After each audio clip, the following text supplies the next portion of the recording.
What is going on today? Pretty much a straightforward video. If you seen the title, you watching this shit for a reason. We just gonna be doing the step-by-step pretty much process of stripping the motor out the 5.0 Genesis, all the shit you gotta take it loose, all that shit. This one, oh shit, fat ass spider web. This one was wrecked and the body was no good, but the motor was good. And this one has a blown motor that we have to get out. We doing this shit outside. It could be done. Just get you some plywood, tarps. It's not that bad. So we gonna get started with it. We gonna start with the bottom first. I'm gonna try to make it before it rain. I don't know if you could tell, but it's finna rain. I'm gonna try to get done with the bottom, then split the video, go to like another day, and then do the engine part. But we finna start to the bottom. I'm gonna cut to it. We gonna get started. Okay, so we are now under the car. As you could tell, we're gonna start with this cat bolt. It's connected to the manifold off of the engine. You gotta take it off. It's gonna be one right here, one right there, and then it's gonna be two more in the same spot on the other side. So we just gonna start it off with some PB Blast. Fucking make life easier. I feel like I missed all of that screw. And then the same for the other side. The side socket that you need to get that off is a 19. Okay, so once you pop those two screws off the cat, you would just drop it down, slide it off like that, and then you're gonna have a O2 sensor right here connected. It's gonna be stuck on by a 10 mil on the back of this black bracket. And then it's gonna be clipped. Let me see if I can show you. It's gonna be clipped in there like that, and then you just press down on the back like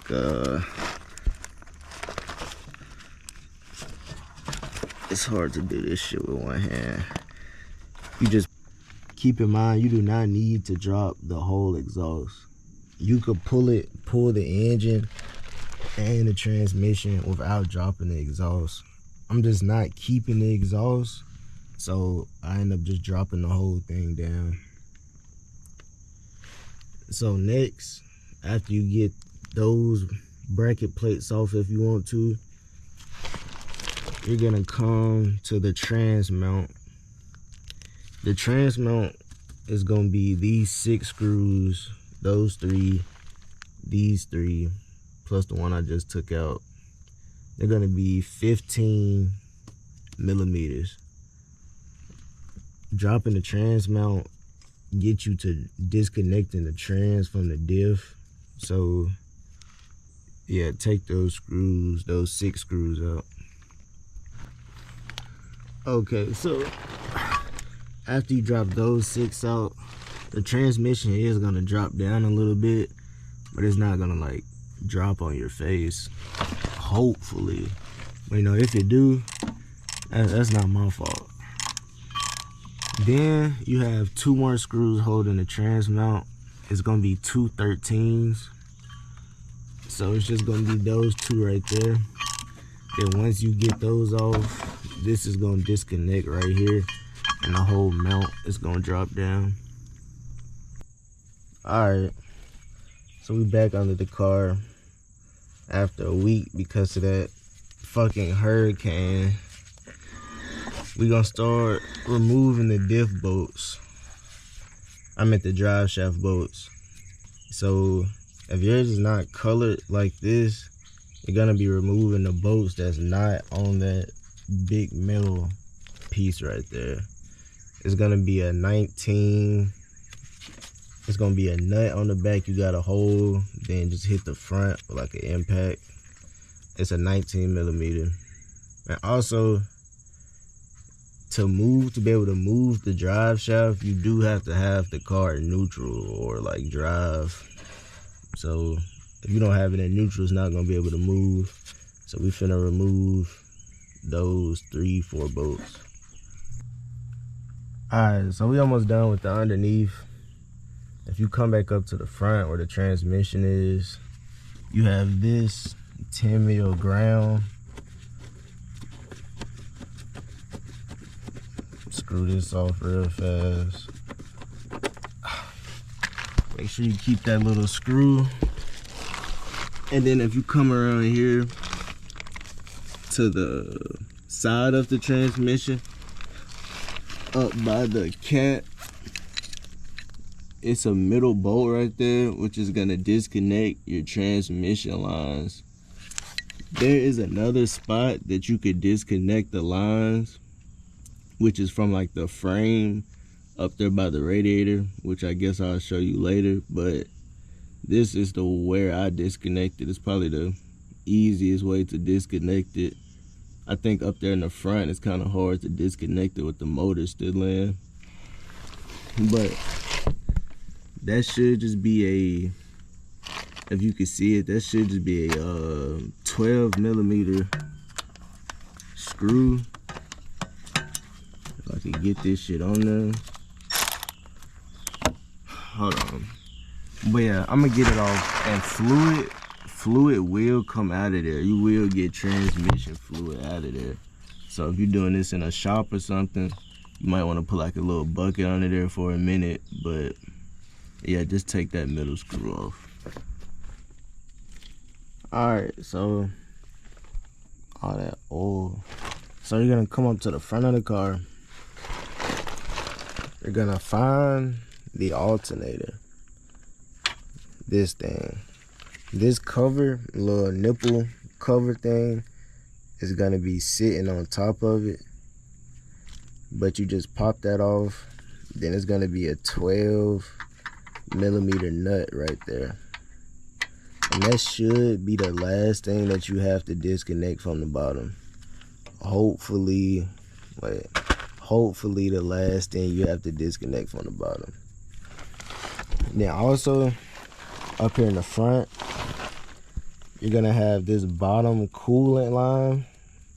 You're gonna want to head and disconnect that while you're under the car too. Just pop the clip off, pop the hose off. Fluid, obviously, coolant will fall out, so have a bucket or something.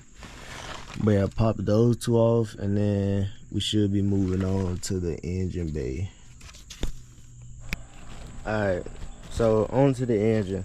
Before we get started stripping it, I'm gonna just show you kind of what it's supposed to look like, in case this is really all you need to see and you'll be done. You got those hoses. You got this ground from the alternator.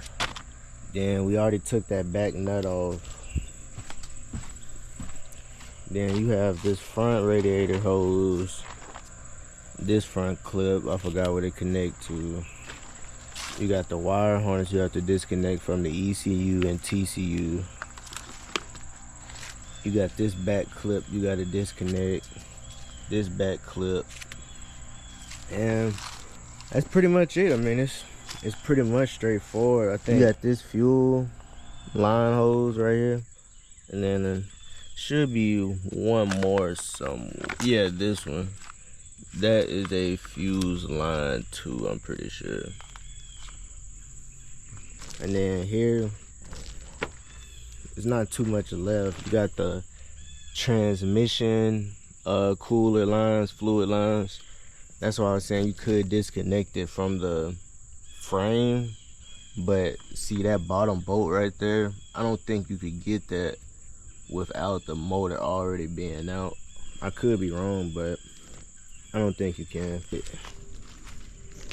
So getting started on this one, yours is gonna look something like this. It's probably gonna have a little cover right here. It's gonna be 10 mils to take that off, and then you'll probably have another intake than this one. This one is trash, by the way, but if you want it, I'll sell it. Just comment. But to get the factory fuse box out, I'm pretty sure you just unscrew it from the throttle body, lift the filter and stuff out. Then it's gonna be a nut that sits right here, I'm pretty sure, to take the filter out. Then it just pops out, lift out. Pretty basic. And then first we're gonna start by taking the front bumper off. We're gonna go ahead and take the front bumper off, the crash bar, and then the frame piece or radiator support. I don't know whatever you call it. This long black piece. So first, to get the bumper off, if you didn't know, it is 2 screws. I don't know if you can see it, but you'll find it. 2 screws in the fender liners. Oh, what is this? Bro, I'm gonna have to fix so much shit on this car. I'll figure that out. But yeah, 2 screws in the fender liner. Then the bumper just pops out. It's only those 2 screws, and that's it. Just pop it out. Alright, so bumper off, all that good stuff. You do have a parking sensor little thing that you gotta take off on that side before you take the bumper off. I think I forgot to say that. So then taking the crash bar off, it's gonna be 12 mil right here, 10 mil right here. The same thing on the bottom is gonna be 2 12s. Yeah, 2 12s and a 10 on the bottom. Same thing on this side, 10 nut, 12 bolt. Same thing on the bottom. Taking this last one off, then that's gonna remove the crash bar from the frame. Alright, crash bar off. Then you're gonna start disconnecting stuff from this frame piece. You don't have to take the headlights off. You should be able to pull the headlights with this piece to save you some time. So first, you gotta disconnect the headlights. You gotta take the wire out the headlights. You have to take this hose off of the radiator. You have to disconnect these 2. Be careful with these, because you know it will spray Freon. It's pressure behind those, so do it how you want to do it. And then you have to disconnect these 2 10 mils to get this mount out for this fuse box. And then you have to disconnect a 12 millimeter bolt right here, and then another 12 millimeter bolt right here. Also, you have to disconnect this wire thing, which comes to here, which is your hood pin. So you gotta disconnect that spring out the back of that too. I think I'm gonna show that part because it's kind of tricky, but like not really. I definitely broke the last ones, but I can't break this one though. I need this one, so I'm gonna figure it out. Alright, I slick forgot to tell you, you have to remove the transmission lines. I labeled mine because I know I would forget which one it hooks to in the radiator, but you got to disconnect those transmission lines. Also up here in the front, you have to disconnect the front wire harness from the wire harness. It should be 2 3 pins, something like that. And then on this side you have 2 3 more that you have to disconnect. And then that should be it for stuff. I'm finna start on this hood pin now. I already got everything else disconnected except those refrigerant lines. Nah, you know what I meant. Alright, so looking at this hood pin, all you have to do is just, this is gonna be sitting in there. You slide it out from that slot, then it's a little ball in here. You slide it around that pin, and then that's it. That drops it. Then it's gonna look like that. Alright, so boom. Front end off. This little clip that I was looking at, it wasn't on my other car. I wonder why, but it just goes to this clip through this headlight hole, and then you just simply unplug it. And then this is gonna be the wire harness for the front end. This that you have to take off, and then that's gonna be it. Fan, you do have this is gonna be the fan plug, and you do have to disconnect that. It just pushes in a little bit and pulls straight out. Easy clip. So now we're gonna get started on taking everything off the motor. I might do a 2-part video and do this on the second part, but I don't know, probably not. It shouldn't take too long. You gotta take off the AC compressor. You have to kind of remove the belt assembly from the alternator to take off the AC compressor. You have to remove this ground wire. You have to remove the 3/4 things in the, like, this is shit on, like, why is that missing a cap? I know you can't see it, but yeah, you got to disconnect the 3/4 things in the back. You have to open up this fuse box, disconnect the wire harness from the fuse box, disconnect shit over there, and that's pretty much it. But we finna get started. First, taking off this ground wire right here.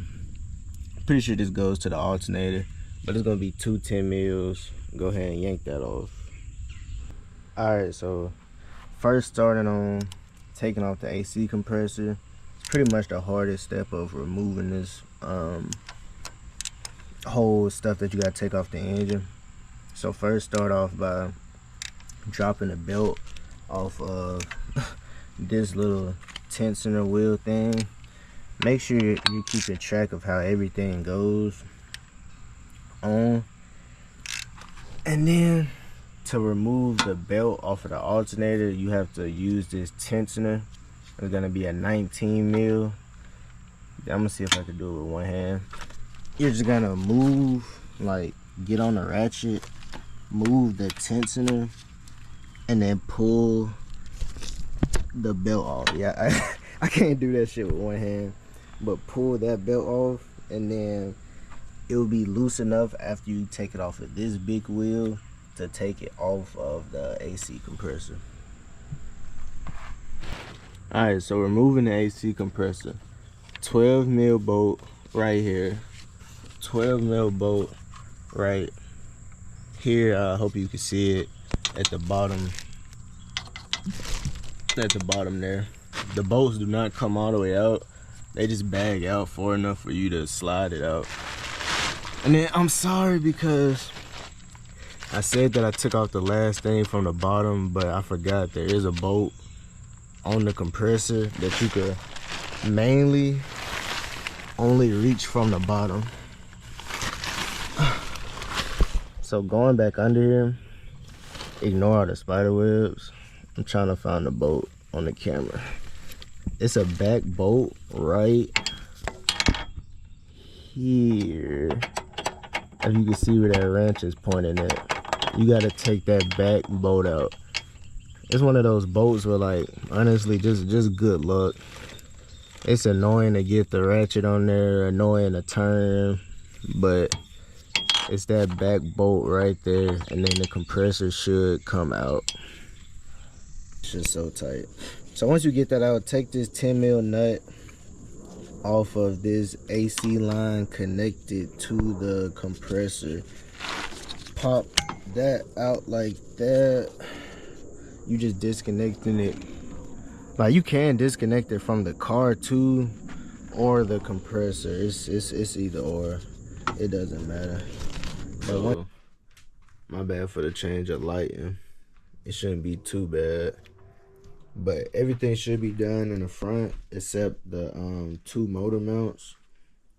So then we're gonna come take off these 2 back hoses right here.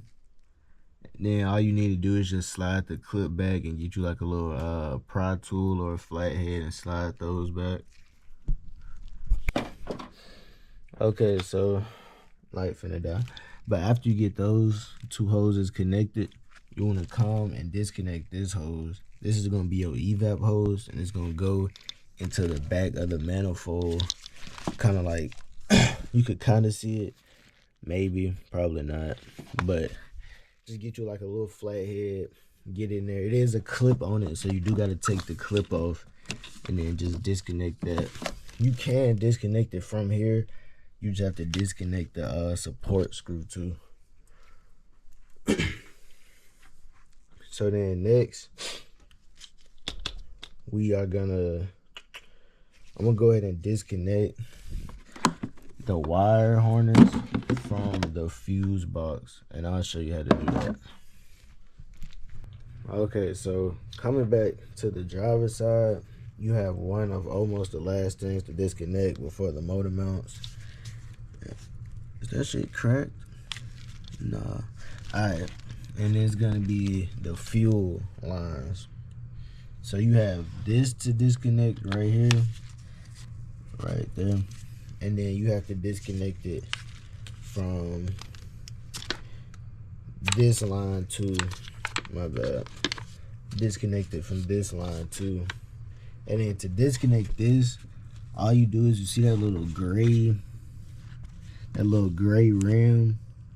Just put like a little flathead. Don't be too aggressive on it, but just push that back, then it'll pop off. You will lose some fuel though, so you might want to put a rag under there or something. Okay, so boom, easy. Disconnect this from right there. Just holding it. Disconnect this sensor.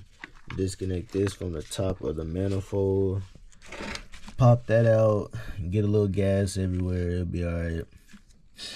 And then take off this bottom bolt that's just holding it down. And then there should be something like this with the fuel lines and stuff disconnected. And that should literally almost be it. I have to double check everything. I know I still have, see, this ground right here, you have to take this ground off too. It is connected to the body harness. My bad, I forgot about that. I'm gonna take that off. And then on to the motor mounts, unless it's something else I think about that I forgot. Can't forget, you have to come over here on the driver's side and disconnect the computers. You got the ECU, TCU. Then you have a ground wire right here. You have a bracket you have to disconnect on both sides. It's pretty self-explanatory on how you take these out. Just push them down sometimes, pump them back. It'll come right out, no big deal. See? And then we're gonna pull it. Now, the fun part, the motor mounts. Yay. So if you see where that ratchet is right there, you see it's gonna be a fat silver bolt right there. It's gonna be a 17 millimeter. There's gonna be one on the bottom. You see that one? Boom. That's the only one that you need to take out. 17 millimeter. Just reach in there. Obviously it's not easy to just reach in there, but you will get it. And then that should be it. I did forget to show the shift cable disconnecting from the transmission because I forgot to do it. I still have to do it, but I think I'm gonna just edit that back into when I was talking about underneath. But I'm finna get those off, then I'm gonna show you. So if you made it to the end of this video, that is crazy. That's good that you even have this car in the first place and watching this video. But A big mess later. I should have drained the fluid outside of the engine. I forgot it had a hole in the bottom, so all the oil, all that shit just fell right on the floor. But if you watch the video, then you know how to pull the motor. The only tip that I can give you, which I really should have showed you, and I'm sorry that I didn't, but the steering column, this is going to be a little pain in the ass for you. You have to disconnect it. You pull the motor halfway off. You pull the motor halfway up, take the bottom screw off, wiggle it up, and then, like, let me see. You see it extends. So when you take that screw out, you got to kind of wedge it and wiggle it up past the header good enough to push it up where it doesn't catch. But that is pretty much it. I will be making other videos related on this car just for the rebuild process, like suspension, brakes, all that good stuff. But I gotta clean up all this mess. That didn't take long though. Like, really, if you know what you're doing and just moving through it, this really only took like a couple hours at the most, the real time. But thanks for watching. Like, subscribe. Peace.